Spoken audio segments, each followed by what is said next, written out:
Wooden touch Bhanwarnath Azamgarh, a complete hardware store.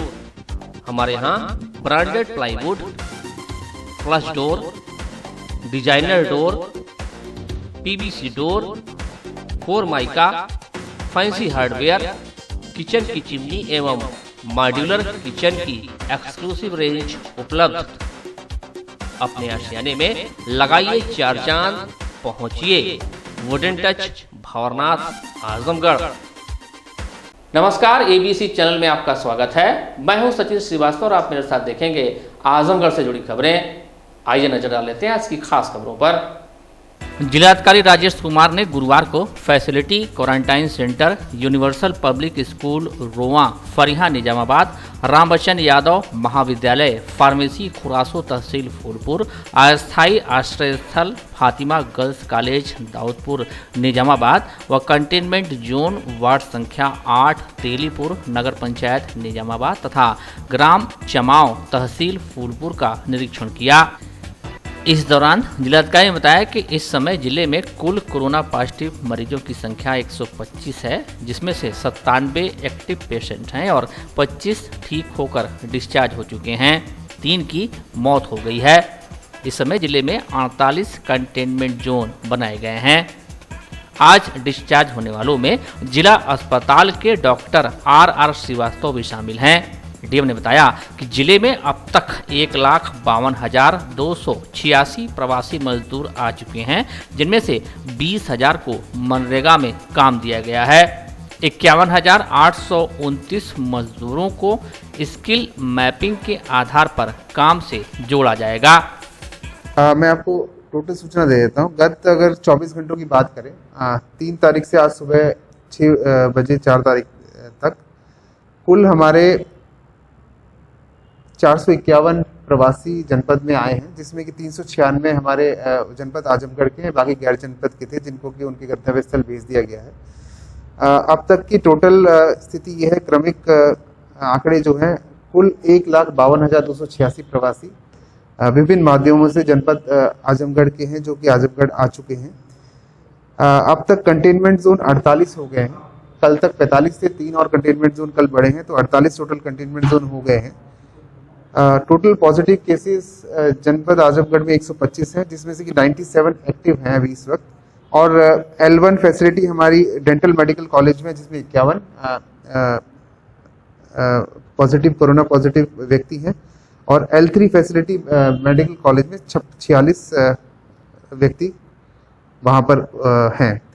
इसके अलावा देखा जाए तो पिछले 24 घंटों में हमारे पास टोटल 211 जो हमने टेस्ट रिपोर्ट सैंपल्स भेजे, 211 की रिपोर्ट प्राप्त हुई है, जिसमें 2 पॉजिटिव पाए गए हैं और 209 नेगेटिव पाए गए हैं। 572 हमारी रिपोर्ट्स अभी आनी बाकी हैं, तो जैसे जैसे आएगी हम उसको अवगत करा देंगे। कल हमने 88 सैंपल्स भेजे हैं फर्दर टेस्टिंग के लिए, जो कि संदिग्ध पाए गए या कॉन्टेक्ट ट्रेसिंग में, जो कि कोरोना पॉजिटिव जो हमारे आ रहे हैं लोग, उनकी कॉन्टेक्ट ट्रेसिंग में आए हैं। जनपद में सर लगातार इस तरह संक्रमण बढ़ रहा है, इसको लेकर सर प्रशासन किस तरह की एहतियात? इसमें हम आपको बताना चाहेंगे कि जो हमारे होम क्वारंटीन है, उस पर पूरा ध्यान दे रहे हैं कि होम क्वारंटीन तरीके से हम लोग एनफोर्स कर पाएं। साथ में अगर कोई कोरोना पॉजिटिव रिपोर्ट के बाद निकलता है, उसकी पूरी कॉन्टेक्ट ट्रेसिंग की जाती है और उनके भी सैंपल टेस्ट करके उनको बीआरडी मेडिकल कॉलेज और अब तो पीजीआई में हमारे पिछले 3 दिनों से जा रहे हैं, वहाँ पे भेज रहे हैं। और जिनके सैंपल्स भेजे जाते हैं कॉन्टेक्ट ट्रेसिंग में, जो कॉन्टेक्ट ट्रेसिंग में आते हैं, उनको हम अपनी फैसिलिटीज़ हैं, फैसिलिटी क्वारंटीन और इंस्टीट्यूशनल क्वारंटीन में रखते हैं और वहाँ पे उनकी व्यवस्था रखते हैं। एक चीज़ मैं इसमें और आपको अवगत कराना चाहूँगा कि जो प्रवासी भारतीय आए हैं और जो होम क्वारंटीन से बाहर आ चुके हैं, उनको हम मनरेगा में हमने जॉब कार्ड बनाया, तो अब तक 20,158 जॉब कार्ड हम उनको दे चुके हैं और सबको कार्य में भी हमने लगा दिया है। ये एक प्रयास इसलिए किया जा रहा है कि इनको रोजगार का जरिया मिले और रोजी रोटी कमाने का उनको मौका मिले। साथ में स्वयं सहायता समूह में 805 महिलाओं को भी जोड़ा गया है। अस्थायी राशन कार्ड अभी 6,610 हम दे चुके हैं। इसके अलावा स्किल सेट मैपिंग चल रही है कि जो हमारे प्रवासी आए हैं वो किस कौशल में पारंगत हैं, उसकी मैपिंग हमने शुरू करी है और करीब टोटल अगर प्रिसाइज देखा जाए तो 51,829 लोगों की स्किल मैपिंग हो चुकी है। अगले 2 या 3 दिन में हम पूरे सबकी स्किल मैपिंग कर देंगे और उसके बाद उनको कहीं ना कहीं जनपद में कोशिश करेंगे कि उनको कहीं ना कहीं उनको रोजगार हम उनके स्किल के हिसाब से दे पाए। लॉकडाउन के दौरान नोटबंदी की यादें ताज़ा कर देने वाला यह दुर्लभ दृश्य आप उन नोटों का देख रहे हैं जिनका अस्तित्व आज से 3.5 साल पहले ही समाप्त हो चुका है। नोटबंदी के इतने सालों के बाद बरामद ये नोटें किसी खुदाई से नहीं मिली हैं, बल्कि इन्हें बदलने की फिराक में लगे लोगों के पास से बरामद की गई हैं। बरामद की गई नोटों का मूल्य 7 लाख रुपए है। पुलिस अधीक्षक प्रोफेसर त्रिवेणी सिंह ने बताया कि जीयनपुर कोतवाली क्षेत्र के नरेपुर पेट्रोल पंप के पास बुधवार को एक व्यक्ति को बचाने के चक्कर में बाइक सवार गिरफ्तार दोनों अभियुक्त गिर गए थे। उनके गिरने पर सड़क पर 7 लाख रुपए के पुराने नोट बिखर गए। ग्रामीणों की सूचना पर मौके पर पहुंची पुलिस ने दोनों अभियुक्तों को गिरफ्तार कर लिया। शहर के मोहल्ला एलवल के निवासी दोनों अभियुक्त अंकुर यादव और डब्बू राम ने बताया कि गोरखपुर के गगहा थाना क्षेत्र के किसी व्यक्ति से ये नोट लेकर आजमगढ़ आ रहे थे। पैसा किसी और का था और किसी और के पास इन्हें पहुंचाना था। पैसा जिसे देना था वह व्यक्ति भी एलवल का ही निवासी है। उसका नाम ज्वाला उर्फ अभिषेक बताया गया है। पुलिस ने उसे भी गिरफ्तार किया है। नोटों के प्रयोजन के बाबत फिलहाल विशेष जानकारी नहीं प्राप्त हो पाई है। पुलिस मामले की तह तक जाने में जुट गई है। इसके लिए कई एजेंसियों की भी मदद ली जा रही है। ये पैसा कहाँ से लाया गया है, किसके पास ये था और कहाँ भिजवाया जा रहा था और अल्टीमेटली इस पैसे का क्या होगा, इसकी विवेचना हमारे यहाँ चल रही है। मैंने विभिन्न एजेंसियों को इसकी सूचना दे दी है।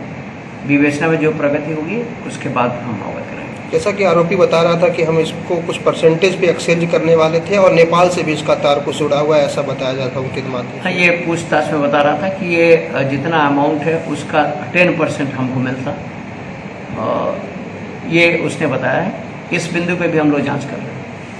आजमगढ़ रेलवे में एमसीएच के पद पर कार्यरत रहे संदीप वर्मा पुत्र कैलाश चंद्र वर्मा निवासी ग्राम कोडर अजमतपुर पोस्ट सदर की 22 मई को श्रमिक स्पेशल ट्रेन में सरायमीर से अपनी ड्यूटी कर लौटते समय सड़क दुर्घटना में मौत हो गई थी।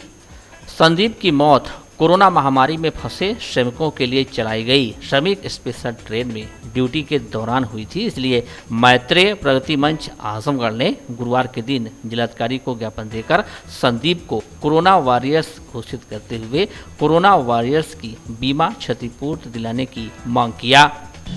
हमारे बीच के रहे संदीप मौर्य जी, जो रेलवे में इंजीनियर के पद पे तैनात थे और श्रमिक एक्सप्रेस आई हुई थी श्रमिकों को लेकर के सरायमीर में, जिसको लॉक करके छोड़ने के लिए ये रात की ड्यूटी में गए हुए थे और श्रमिकों को उतरने के बाद ट्रेन को लॉक करके छोड़े और रात्रि 3 बजे वहाँ से चले, जिनका रास्ते में एक्सीडेंट हो गया और दुर्भाग्यवश आज हमारे बीच नहीं है।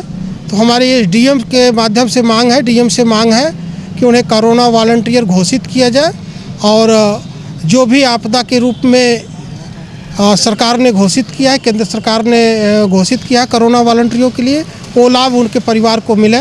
ये ज्ञापन भी हम डीएम को देने जा रहे हैं। पूरा देश जहां कोरोना महामारी से जंग लड़ रहा है, वहीं आजमगढ़ के पीडब्ल्यूडी विभाग में सरकारी धन के बंदर बांट की योजना बन रही है। जी हां, साक्षी सेवा संस्थान के संयोजक विनीत सिंह रिशु ने गुरुवार के दिन जिलाधिकारी को ज्ञापन देकर शिकायत दर्ज कराया कि अधीक्षण अभियंता लोक निर्माण विभाग आजमगढ़ द्वारा कैटेगरी ए की सड़कों को कैटेगरी सी में दर्शाकर मनमाने ढंग से बजट का आवंटन करके ठेका अपने चहेते ठेकेदारों को दिया गया है। रिशु का आरोप है कि जिन सड़कों को फरवरी माह में गड्ढा मुक्त घोषित किया गया था, उन्हीं सड़कों की मरम्मत के नाम पर लूट खसोट की मंशा से निविदा आमंत्रित कर कम दर पर चहेते ठेकेदारों की निविदा अधीक्षण अभियंता ने स्वीकार कर ली। साथी सेवा संस्थान ने विगत 1 माह में निकाली गई निविदाओं की जांच कराने की मांग किया है। आज ये अप्रैल माह में एक टेंडर हो रहा है पीडब्ल्यूडी में, अप्रैल माह में हुआ, जिसमें कि ए क्लास की रोड को सी क्लास के रोड में दिखा करके, जिसका अभी फरवरी माह में गड्ढा मुक्त घोषित किया गया था, जिन रोडों को, उन रोडों को सी क्लास का रोड दिखा करके करोड़ों रुपए का काम आया है, जिसमें कि जीएसबी का काम नहीं है, बड़े बोल्डर का काम नहीं, उसका भी काम है। वो रोड बिल्कुल भी टूटी नहीं है, उसके बाद भी उसके निर्माण के लिए इतने बड़े बजट का आवंटन किया गया है। इसीलिए आज हम लोग जिलाधिकारी महोदय के यहाँ गए हैं, वहाँ पे एक ज्ञापन दिया गया, एडीएम ई साहब को एक ज्ञापन दिया गया और उनको ये अवगत कराया गया ज्ञापन के माध्यम से कि जो रोड खराब नहीं है उस पर सरकारी धन का बंदरबाट करने की आवश्यकता क्या है। इसमें ठेकेदार और जो पीडब्ल्यूडी के अधिकारी हैं वो मिली भगत करके बड़ी धन उगाही करेंगे और सरकारी पैसे का बंदरबाट करेंगे। पूरा देश कोरोना को लेकर परेशान है, उस समय में शासन के पैसे का दुरुपयोग करना निहायत ही बहुत ही गलत काम है, जिसके लिए हम लोगों ने अभी मांग की है कि पूरे जितने भी रोड का काम आया है उनकी जांच की जाए और जो भी पीडब्ल्यूडी के अधिकारी दोषी पाए जाते हैं उनके ऊपर उचित कार्रवाई की जाए ताकि ऐसा कृत्य दोबारा न हो। ये रोड जनपद में अलग अलग कई क्षेत्रों में है। आपदा के इस क्षण में बड़े स्कूल जहां बड़ा दिल नहीं दिखा पा रहे तो वहीं तमाम छोटे स्कूलों के बड़े दिल लोगों के सामने आ रहे हैं। इस आपदा काल में अभिभावकों पर बहराई आपदा को देखते हुए देश भर के कई शिक्षण संस्थाओं ने बच्चों की अप्रैल, मई व जून की फीस को माफ कर अभिभावकों को जहां राहत प्रदान की है तो वहीं एक नैतिक मापदंड भी स्थापित किया है। बात जनपद आजमगढ़ की करें तो यहाँ बड़े स्कूल तो कई हैं, लेकिन बड़े दिल वाले स्कूल अभी इक्का दुक्का ही सामने आ रहे हैं। स्थिति को देखते हुए उत्तर प्रदेश अभिभावक संघ ने एडीएम ई को ज्ञापन सौंप प्रशासनिक पहल की मांग की। संघ ने प्रशासन से अनुरोध किया कि स्कूल कॉलेजों को कोरोना काल की फीस माफ करने के निर्देश जारी किए जाएं ताकि इस वैश्विक महामारी व आपदा काल में अभिभावकों को फौरी राहत प्रदान की जा सके। कोविड-19 महामारी के अंतर्गत जिस प्रकार सारा देश, सारा विश्व जूझ रहा है और अपने अपने नैतिक कर्तव्यों का निर्वहन करते हुए सरकारें भी अपना काम कर रही हैं, हर संस्थाएं अपना काम कर रही हैं, हर कामगार कंपनियां अपना नैतिक धर्म निभा रही हैं। तो उसी परिप्रेक्ष्य में जो विद्यालय एक शिक्षा का व्यवसाय हो चुका है, उनके अपने ज़मीर पे जूं भी नहीं रेंग रही है, वो अपने कुकृत्यों पर आमादा हैं। उसी से क्षुब्ध होकर जनपद के सैकड़ों अभिभावक आज जो है जिलाधिकारी को उसी के बाबत उनसे गुहार लगाने के लिए उपस्थित हुए हैं कि अप्रैल, मई, जून की फीस विद्यालयों द्वारा न ली जाए, क्योंकि बहुत ढेरों गार्जियन ऐसे हैं जो कि सरकारी नहीं है, किसी प्रकार से रोजी रोटी से अपना काम चलाते हैं और अपने बच्चों को अच्छी शिक्षा देने के लिए उनके विद्यालय में डाले हैं और इस महामारी में उनके भी धंधे और व्यवसाय वंचित हैं, बंद हैं।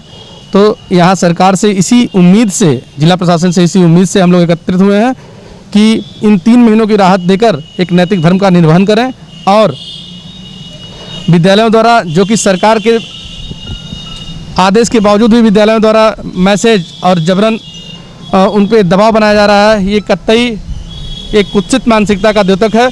हम चाहेंगे कि सरकार उस पर रोक लगाए और जिस प्रकार से लखनऊ, गौतम बुद्ध नगर, अन्य जगहों पे विद्यालय द्वारा फीस, जनपद के जिलाधिकारियों द्वारा फीस न लेने का एक कड़ा निर्णय लिया गया है और आदेश दिया गया है, उसी प्रकार आजमगढ़ के जिलाधिकारी भी इस आदेश को करें इन विद्यालय वालों के लिए।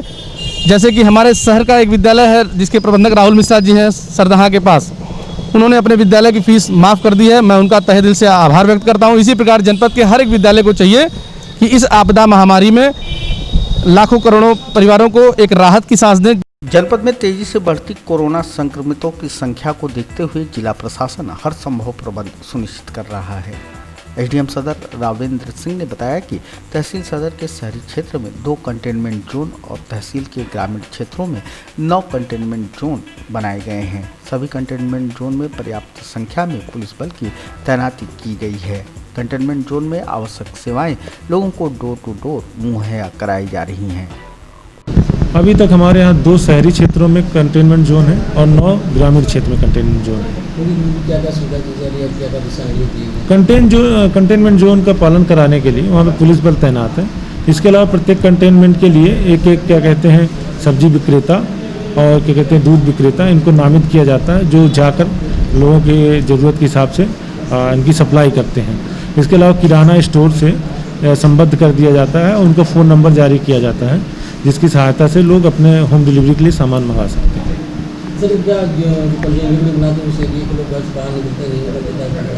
निर्देश यह है कि घर से बाहर ना निकलें, इसके लिए पुलिस लगाई जाती है, बार बार घोषणाएं भी कराई जाती हैं, प्रचार भी कराया जाता है कि लोग घरों से बाहर ना निकलें। मेडिकल इमरजेंसी में छूट दी गई है। अगर कोई मेडिकल इमरजेंसी है तो उस व्यक्ति को कंटेनमेंट जोन से बाहर जाने की अनुमति दी जाती है। कंटेनमेंट जोन में रहने वाले व्यक्तियों को यही सलाह है कि वो लोग घरों से ना निकलें। कोई भी आवश्यकता होने पर संबंधित SDMs का नंबर, अपने ESO का नंबर, इन्हीं को भी कॉल कर सकते हैं। उनको जो भी दिक्कत होगी उसको दूर कराया जाएगा, लेकिन वो घरों पे ही रहें जिससे कंटेनमेंट जोन का पालन हो और हम कोरोना के प्रसार को रोक सकें। जो लोग पालन नहीं कर रहे हैं उन पर 188 की कार्रवाई की जाती है। IPC 128 के तहत उन पर मुकदमे दर्ज हो रहे हैं।